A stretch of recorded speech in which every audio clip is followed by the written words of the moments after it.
In the previous 10 to 15 years, we have had it quite easy in terms of the financial markets.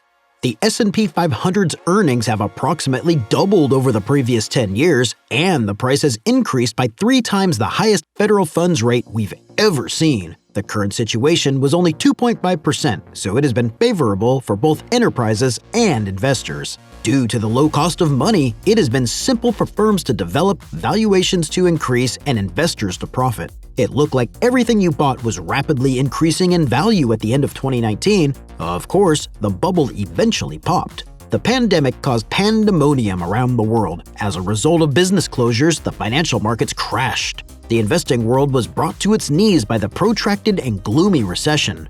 In truth, the world's central banks intervened, producing trillions of dollars, distributed them to companies and customers, and merely moved the problem down the road. With inflation at around 40-year highs and us having caught up to the can, the game of printing money to save us is no longer viable. As we've seen, the Federal Reserve has been aggressively hiking interest rates recently, making it harder for people and businesses to acquire credit and putting the brakes on the economy. The stock market is looking quite shaky, real estate is dropping, and well-known corporations are now having financial difficulties. Fearing that the severe recession we have to have is finally upon us, investors are selling up. However, despite everything that has already occurred and everything that will occur over the next year or two, now could be the best period of your life to advance and amass wealth. So let's discuss why this moment is such a great chance for you and how you may take advantage of it.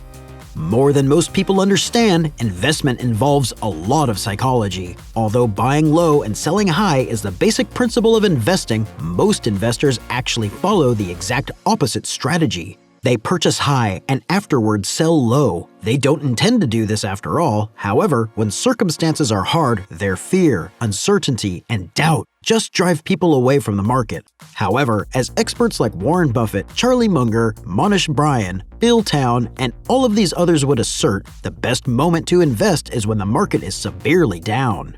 It is a pretty fascinating phenomenon, and the key factor contributing to this backward mindset is that the majority of investors lack specific investment objectives and a long-term horizon. Therefore, when the economy is in trouble and the news is bad, people tend to simply run away from the chance of experiencing short-term pain, which is a poor course of action. The U.S. bull and bear markets since 1926 are shown in the chart below. Recessions are represented by the large out bars, whereas bull markets are shown in blue and bear markets are in orange. Since 1926, there have been 15 recessions and 11 bear markets, with a total duration of 14.7 years if you include the 2020 decline. And to go along with that, the market experienced a bull run for 75.4 years. As you can see, if you have the guts to invest during these periods against the tide and experience these terrifying world-ending events, you're frequently extremely handsomely rewarded. Recessions offer great possibilities, but how can I take advantage of this chance as an investor without making a costly error? The first step is to stay informed about market developments so that you can recognize when these chances present themselves. The second step is to properly implement your strategy, whether you're investing passively or actively. The first step is unquestionably to stay informed, but it's crucial that you appropriately carry out your investing strategy after that. As we all know, there are two main approaches to long-term investment while the markets are in chaos. One option is dollar-cost averaging, or you might engage in long-term value investing like Warren Buffett. The nature of passive investments is more solid and secure. The passive investor often knows what returns they can expect, but because there is no guarantee that active funds will outperform the market, their success may be more erratic. Both active and passive techniques follow a cyclical pattern, much like the peaks and valleys of market activity. Active managers have historically outperformed passive managers during market downturns, according to Boston-based David Lafferty, chair of the Active Managers Council and chief market strategist at Natixis Investment Managers. However, recent results have been very inconsistent. It stands to reason that actively traded funds would outperform index funds in terms of returns given their increased monitoring, analytical research, and fees.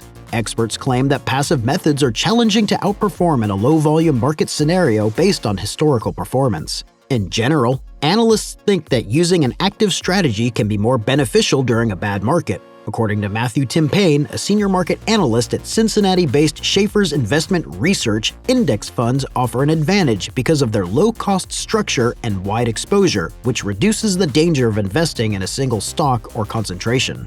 When the stock market is down, an active investment strategy might produce greater gains since it is more flexible than passive investing. Active money managers can take advantage of market disruptions while more effectively implementing risk management strategies during a recession when the market is volatile. By reducing spending in recession-prone areas, proactive managers can reduce risk during a downturn. You don't have to take a purely passive or fully active strategy to invest to improve as an investor. Instead, it might be sage to combine the following tactics from both approaches. Choose portions of either school of thinking that correspond to your level of risk tolerance.